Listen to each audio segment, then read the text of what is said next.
ಬ್ರೇಕ್ನ ನಂತರ ಬೆಂಗಳೂರು ಫಸ್ಟ್ಗೆ ಸ್ವಾಗತ. ಸ್ಯಾಂಡಲ್ವುಡ್ ನಿರ್ಮಾಪಕರ ನಡುವಿನ ಜಗಳ ತಾರಕಕ್ಕೇರಿದೆ. ಉಪ್ಪಿ ಸಂಧಾನ ಫಲ ಕೊಡದ ಹಿನ್ನೆಲೆಯಲ್ಲಿ ಕೆ ಮಂಜು ಅಂಬರೀಶ್ ಮೊರೆ ಹೋಗಿದ್ದಾರೆ. ಆದರೆ ಮುನಿರತ್ನ ಅಲ್ಲಿಗೆ ಹೋಗೋದಕ್ಕೆ ನಿರಾಕರಿಸಿದ್ದಾರೆ. ಹೀಗಾಗಿ ವಿವಾದ ಜೋರಾಗಿದ್ದು, ಪರಿಹಾರ ಸಿಗದೇ ಇದ್ರೆ ಸೋಮವಾರದಿಂದ ಚೇಂಬರ್ ಮುಂದೆ ಉಪವಾಸ ಕೂರೋದಕ್ಕೆ ಮಂಜು ರೆಡಿಯಾಗಿದ್ದಾರೆ. ಆದರೆ ಉಪೇಂದ್ರ ಮಾತ್ರ 2 ಚಿತ್ರಗಳು ಒಂದೇ ಬಾರಿ ರಿಲೀಸ್ ಆಗೋ ಚಾನ್ಸ್ ಜಾಸ್ತಿ ಇದೆ ಅಂತ ಹೇಳಿದ್ದಾರೆ.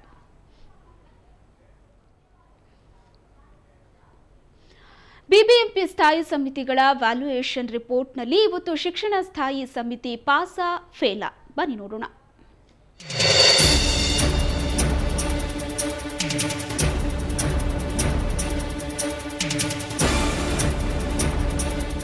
ಕಳೆದ 5 ದಿನಗಳಿಂದ ನಾವು ಬಿಬಿಎಂಪಿ ಸ್ಥಾಯಿ ಸಮಿತಿಗಳ ಕಾರ್ಯವೈಖರಿ ಬಗ್ಗೆ ಸರಣಿ ವರದಿಯನ್ನ ಪ್ರಸಾರ ಮಾಡ್ತಾ ಇದ್ವಿ. ಅದರ ಪರ್ಫಾರ್ಮೆನ್ಸ್ ಅನುಗುಣವಾಗಿ ಮಾರ್ಕ್ಸ್ ಕೂಡ ನೀಡ್ತಿದ್ವಿ.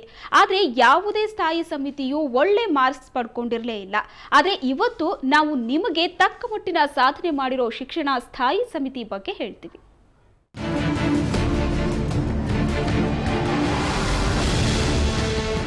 ಇಂದಿನ ಮಕ್ಕಳೇ ಮುಂದಿನ ಪ್ರಜೆಗಳು ಅನ್ನೋದನ್ನ ಕೇಳ್ತಾನೆ ಇರ್ತೀವಿ.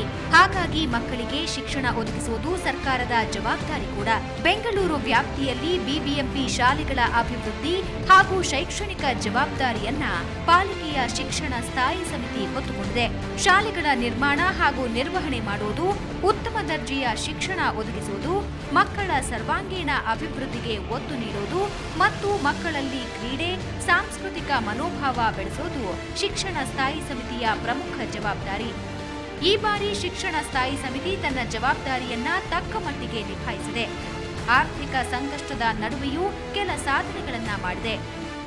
ನಮ್ಮದು ಮತ್ತು ಭಾರತೀಯ ವಿದ್ಯಾಭವನ್ ಜೊತೆ ಟೈಅಪ್ ಮಾಡಿಕೊಂಡು ಇಬ್ಬರು 50-50 ಅನುಪಾತದಲ್ಲಿ CBSE ಶಾಲೆ ಮಾಡಿದ್ದೀವಿ. ಇದೇ ಪ್ರಥಮವಾಗಿ ಮಾಡಿದ್ದೀವಿ. ಆಮೇಲೆ ಡಿಗ್ರಿ ಕಾಲೇಜ್ ಒಂದು ಸ್ಟಾರ್ಟ್ ಮಾಡಿದ್ದೀವಿ. ಡಿಗ್ರಿ ಕಾಲೇಜ್ ಇದುವರೆಗೂ ಇರಲಿಲ್ಲ. ಅದು ನಮ್ಮ ಅವಧಿನಲ್ಲಾಗಿರೋದು ನಮಗೂ ಸಂತೋಷ ಆಗಿದೆ. ನಮ್ಮ ಅಫಿಷಿಯಲ್ಸು ಎಫರ್ಟ್ ಹಾಕಿದ್ದಾರೆ, ಕೆಲಸ ಮಾಡಿದ್ದಾರೆ. ಅದಾದ ನಂತರ 10 ಶಾಲೆಗಳಲ್ಲಿ ನಾವು ಇಂಗ್ಲೀಷ್ ಸ್ಪೀಕಿಂಗ್ ಕ್ಲಾಸ್ ಶುರು ಮಾಡಿದ್ವಿ. ಯಾತಕ್ಕೆ ಅಂತಂದರೆ ನಮ್ಮಲ್ಲಿರೋದೆಲ್ಲ ಬಡ ಮಕ್ಕಳು, ಬೇರೆ ಕಡೆ ಹೋಗಿ ಕಲಿಯೋಕ್ಕಾಗದೇ ಇರೋದ್ರಿಂದ ಶಾಲೆಗಳಲ್ಲೇ ಅಡಾಪ್ಟ್ ಮಾಡಿದ್ವಿ. ಶಿಕ್ಷಣ ಸ್ಥಾಯಿ ಸಮಿತಿ ಈ ಬಾರಿಯ ಸಾಧನೆ ಪಟ್ಟಿ ಮಾಡೋದಾದ್ರೆ, ಬಿಬಿಎಂಪಿ ವತಿಯಿಂದ ಈ ಬಾರಿ ನೂತನ CBSE ಶಾಲೆಯನ್ನ ಪ್ರಾರಂಭಿಸಲಾಗಿದೆ. ಉತ್ತಮ ಶಿಕ್ಷಣ ನೀಡೋ ನಿಟ್ಟಿನಲ್ಲಿ ಭಾರತೀಯ ವಿದ್ಯಾಭವನದ ಜೊತೆ ಒಪ್ಪಂದ ಮಾಡಿಕೊಂಡು ಶಾಲೆ ನಡೆಸಲಾಗ್ತಾ ಇದೆ.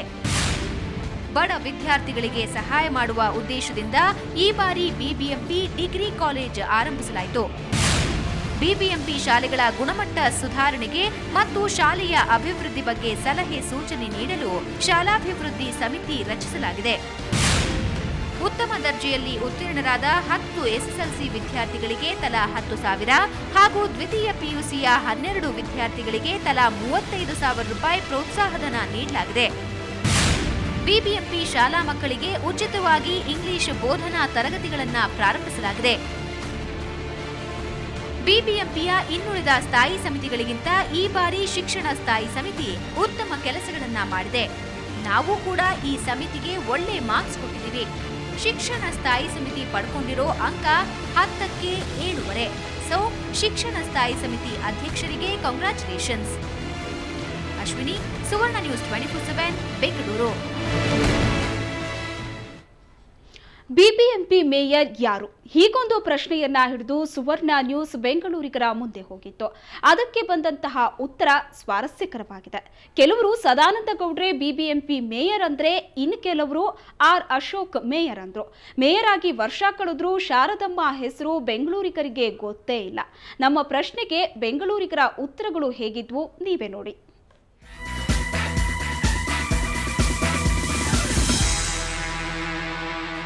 ಪೂರ್ತಿ 1 ವರ್ಷ ಬಿಬಿಎಂಪಿ ಮೇಯರ್ ಗದ್ದುಗೆಯಲ್ಲಿ ಕುಳಿತು ಅಧಿಕಾರಾವಧಿ ಪೂರೈಸಿದ್ದಾರೆ ಮೇಯರ್ ಶಾರದಮ್ಮ. ಈ ಅವಧಿಯಲ್ಲಿ ಮತ್ತಿನ್ನೇನೋ ಮಹಾನ್ ಸಾಧನೆಯನ್ನು ಅಲ್ಲದೆ ಹೋದರೂ ಕನಿಷ್ಠ ಪಕ್ಷ ಜನರ ಮನಸ್ಸಿನಲ್ಲಿ ನೆಲೆಗೊಳ್ಳುವ ಮಟ್ಟಿಗೆ ಹೆಸರು ಗಳಿಸಿದ್ದಾರೆ. ನಾವೇನನ್ನೂ ಹೇಳೋದಿಲ್ಲ, ನೇರವಾಗಿ ಜನರನ್ನೇ ಕೇಳ್ತೇವೆ, ಬೆಂಗಳೂರಿನವ್ರನ್ನೇ ಹೋಗಿ ಕೇಳ್ತೇವೆ. ಕಳೆದ 1 ವರ್ಷದ ಅವಧಿಯಲ್ಲಿ ಬಿಬಿಎಂಪಿಯ ಮೇಯರ್ ಆಗಿದ್ದವರು ಯಾರು ಅಂತ ಏನೆಲ್ಲ ತರಾವರಿ ಉತ್ತರಗಳು ಸಿಗ್ಬೋದು ನೋಡೋಣ ಬನ್ನಿ. ಸರ್, ಬಿಬಿಎಂಪಿ ಮೇಯರ್ ಯಾರು? ಬಿಬಿಎಂಪಿ ಮೇಯರ್ ಗೊತ್ತಿಲ್ಲ ಸರ್, ಗೊತ್ತಿಲ್ಲ. BBMP ಮೇಯರ್ ಯಾರು ಅಂದರೆ ಸರ್? BBMP ಮೇಯರ್ ಯಾರು? ಗೊತ್ತಿಲ್ಲ ಸರ್ ನಮಗೆ. ಅಯ್ಯೋ ಸರ್ ಗೊತ್ತಿಲ್ಲ ಅಂತ ಹೇಳಿದ್ರೆ ಅರ್ಥ ಆಗಲ್ಲ ನಿಮಗೆ. ಓರೇ ಸುಮ್ಮನೆ ತಲೆ ಹೋಗ್ರಿ. BBMP ಮೇಯರ್ ಶಾರದಮ್ಮ ಯಾರು ಇರ್ಬೋದು. BBMP ಮೇಯರ್ ಅಂದರೆ ಸದಾನಂದ ಗೌಡ. BBMP ಮೇಯರ್ ಯಾರು ಸರ್? ಅಶೋಕ್ ಕುಮಾರ್. ನಾಳೆ ಇರೋಲ್ಲ ಅದ್ರ BBMP ಮೇಯರ್ ಬೇರೆ. ಬೆಂಗಳೂರವರಾ ನೀವು? ಬೆಂಗಳೂರಲ್ಲೇ ಇರೋದು? ಬನ್ನಿ ಸರ್, ನಾಚಿಕೆಬೇಡಿ ಬನ್ನಿ ಸರ್, ನೀವು ನಾಚಿಕೆಬೇಡಿ ಬನ್ನಿ.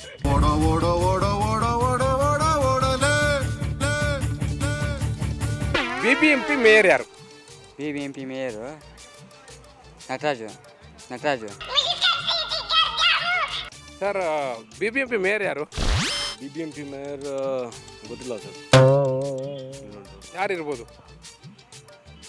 ಸಮ್ ಲೇಡಿ ಯಾರು ಲೇಡಿ ಇತ್ತು ಸರ್ ಒಬ್ರು ಫ್ರೆಂಡ್ ಇದ್ದಾರೆ ಸರ್. BBMP ಮೇಯರ್ ಯಾರು? Sadananda Gowda BBMP mayor. Sadananda Gowda BBMP mayor. BBMP mayor ಯಾರು ಸರ್? ಹಂಗಂದ್ರೆ ಸರ್ ಎಂಥ ಅಂದ ಎಂಥ ಚಂದ ಶಾರದಮ್ಮ ನೀನು, ಎಂಥ ಅಂದ ಎಂಥ ಚಂದ ಶಾರದಮ್ಮ.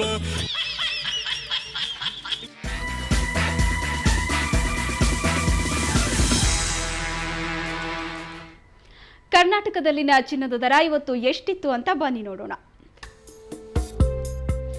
22 ಕ್ಯಾರೆಟ್ನ 10 ಗ್ರಾಂ ಚಿನ್ನಕ್ಕೆ 26,870 ರೂಪಾಯಿ.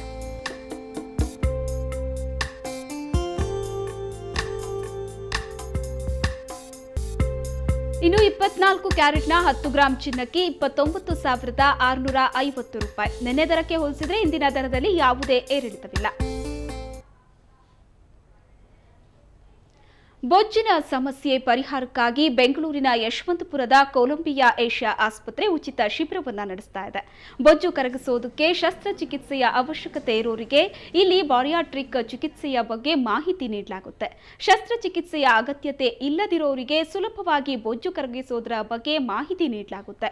ಈ ತಿಂಗಳ 28ರಂದು ಸಹ ಈ ಶಿಬಿರ ನಡೆಯಲಿದೆ. ವಾಹನಗಳು ಉಗುಳೋ ವಿಷಕಾರಕ ಹೊಗೆಯಿಂದ ಇಡೀ ಭೂಮಿ ಮಲಿನವಾಗ್ಬಿಟ್ಟಿದೆ. ಅದರಲ್ಲೂ ಮಾಲಿನ್ಯಕ್ಕೆ ದ್ವಿಚಕ್ರ ವಾಹನಗಳ ಕೊಡುಗೆನೇ ಹೆಚ್ಚು. ಅದಕ್ಕಾಗಿ ಬೆಂಗಳೂರಿನ BNM ಕಾಲೇಜಿನ ವಿದ್ಯಾರ್ಥಿಗಳು ದ್ವಿಚಕ್ರ ವಾಹನಗಳನ್ನು ಹಿಂದಕ್ಕೆ ತಳ್ಕೊಂಡು ಹೋಗೋ ಮೂಲಕ ವಿಶ್ವ ಭೂದಿನದ ಸಂದೇಶವನ್ನ ವಿಶಿಷ್ಟ ರೀತಿಯಲ್ಲಿ ಸಾರಿದ್ರು.